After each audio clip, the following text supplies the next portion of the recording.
apa kabar? Saatnya Anda menyimak Berita Makassar bersama saya Nadia Kartika. Sejumlah berita menarik akan kami sajikan untuk Anda. Berikut 3 berita utama hari ini. Mobil pickup berisi satu keluarga terjun ke Sungai Sadang, Kabupaten Tanah Toraja. Seluruh korban selamat. Tolak tambang pasir puluhan emak-emak unjuk rasa di gedung DPRD Kabupaten Pingrang. Pondok pesantren Darul Istiqomah di Kabupaten Luwu diserang oleh sekelompok orang tak dikenal.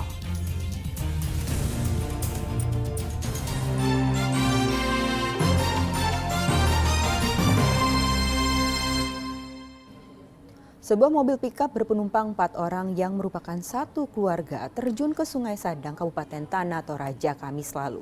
Keempat korban berhasil diselamatkan setelah proses evakuasi yang berlangsung dramatis.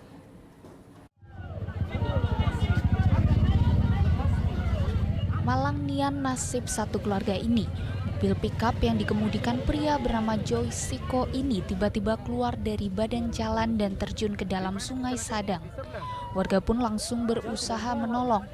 Joyce, istri dan 2 anaknya yang masih balita sempat terjebak di dalam mobil. Arus deras Sungai Sadang sungguh menyulitkan penyelamatan. Kaca mobil akhirnya dipecahkan agar para korban bisa ditarik keluar mobil. Anaknya ada anak. Sementara orang tua masih hidup dulu. Oh masih. Mobil apa itu Pak? Mobil apa itu? Saya tidak tahu, saya belum tahu ini karena saya kan baru tiba juga. Keempat korban langsung dilarikan ke Rumah Sakit Umum Daerah Laki Padada. Pada saat ban out control dari jalan cor sehingga meluncur ke sungai. Pada saat turun di sungai, mobil langsung terbalik dan pada saat itu lelaki Joyce ini langsung keluar dari mobil berusaha menarik istri dan kedua anak. Alat berat pun diturunkan untuk menarik mobil pickup dari dasar sungai. Proses evakuasi ini membuat jalur Trans Sulawesi macet, ditambah banyaknya warga dan pengendara yang berkumpul di area kecelakaan. Wahyudi Baso melaporkan dari Kabupaten Tanah Toraja.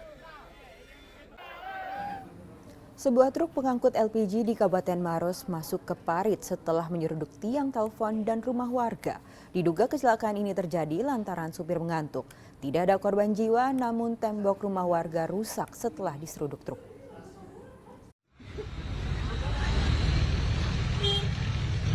Truk pengangkut LPG mengalami kecelakaan tunggal di Jalan Poros Maros, Makassar, Kecamatan Lau, Kabupaten Maros pada Kamis pekan lalu. Truk pengangkut LPG ini terlihat ringsek dan kaca-pecah pada bagian depan. Kejadian tersebut bermula saat truk yang dikemudikan Syamsul Alam melaju cepat dari arah Pangkep menuju kota Makassar untuk melakukan pengisian gas LPG. Naasnya saat memasuki wilayah Maros, sopir tiba-tiba mengantuk hingga tak dapat menguasai laju kendaraan miliknya. Truk kemudian oleng ke kiri dan menabrak tiang telepon bersama rumah warga yang bersampingan hingga masuk ke dalam parit. Sebuah mobil truk tangki Hino berpolisi DP 8449 UB yang dikemudikan oleh lelaki Syamsul Alam yang bergerak dari arah Maros ke Pangkep. Tibanya di TKP tiba-tiba oleh ke kiri lalu menabrak tiang telepon dengan dinding rumah penduduk. Insiden ini pun sontak membuat pemilik rumah kaget lantaran tembok rumahnya tiba-tiba roboh usai diseruduk truk. Beruntung muatan truk dalam keadaan kosong sehingga tidak terjadi ledakan. Tidak ada korban jiwa dalam peristiwa laka tunggal ini. Sang sopir mengalami luka telah dibawa ke rumah sakit. Raisa Habu melaporkan dari Kabupaten Maros.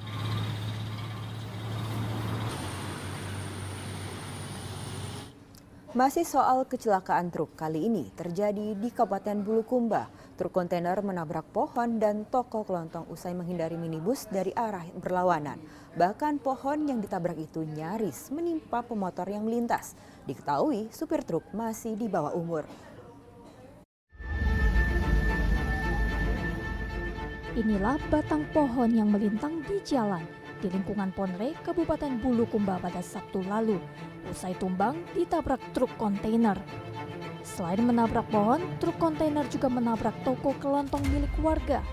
Beruntung saat itu toko sedang sepi, namun lemari jualan rusak, termasuk mesin Pertamini digital.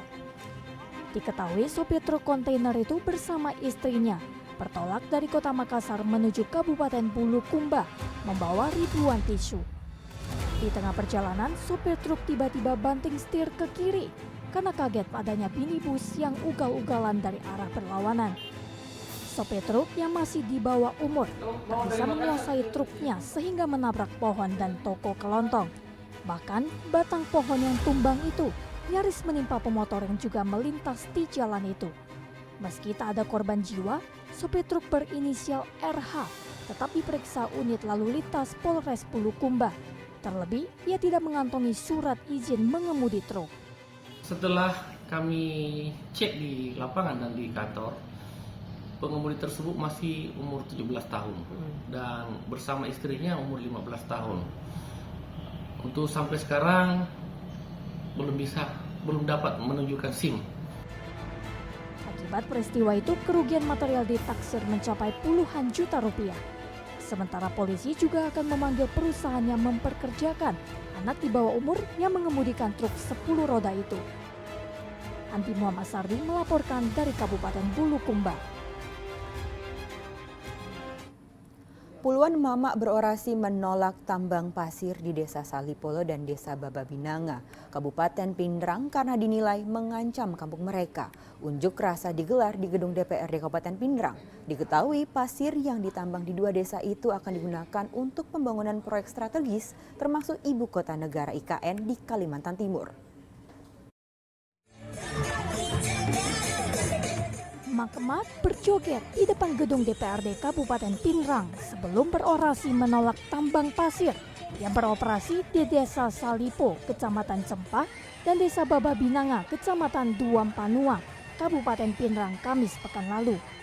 Warga dari dua desa itu menolak keras kedatangan puluhan perusahaan yang akan menambang pasir di dua desa itu. Sebab selain mengancam pemukiman mereka, perusahaan itu juga mengganggu mata pencaharian warga. Sangat mengganggu, terutama ketentraman, Pak. Oh iya. Karena tidak bisa nih tidur warga selama ada berita tambang mau masuk. Iya. Sudah lama beroperasi di sana? Belum beroperasi, Pak. Baru mau wacananya mau masuk, tapi insya Allah selagi warga menolak, insya Allah. Tidak diizinkan masuk begitu, Pak. Sementara staf Divisi Advokasi Konsorsium Pembaruan Agraria KPA Sulsel mengatakan pasir-pasir yang ditambang di dua desa itu akan digunakan untuk material pembangunan proyek strategis termasuk IKN.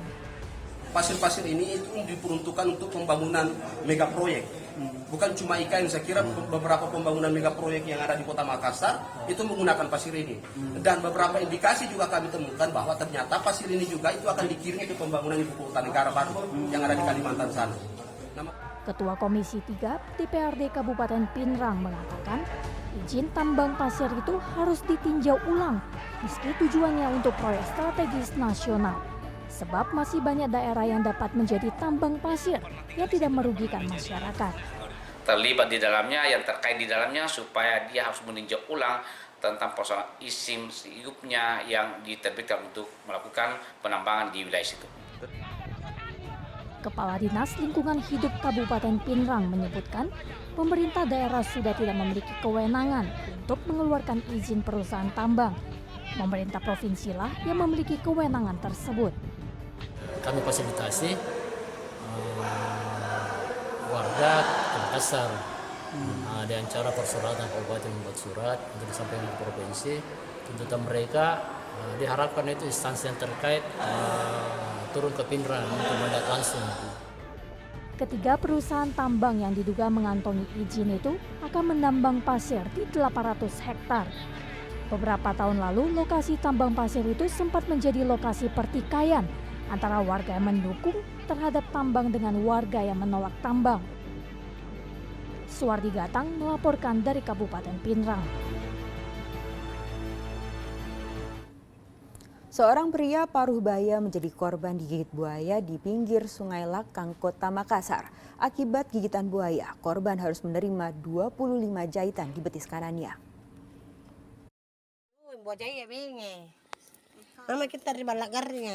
Sandaeng Satuang, seorang pria 60 tahun, digigit buaya saat mencari sayur di pinggir Sungai Lakang, Kecamatan Panakukang, Kota Makassar, Kamis siang lalu.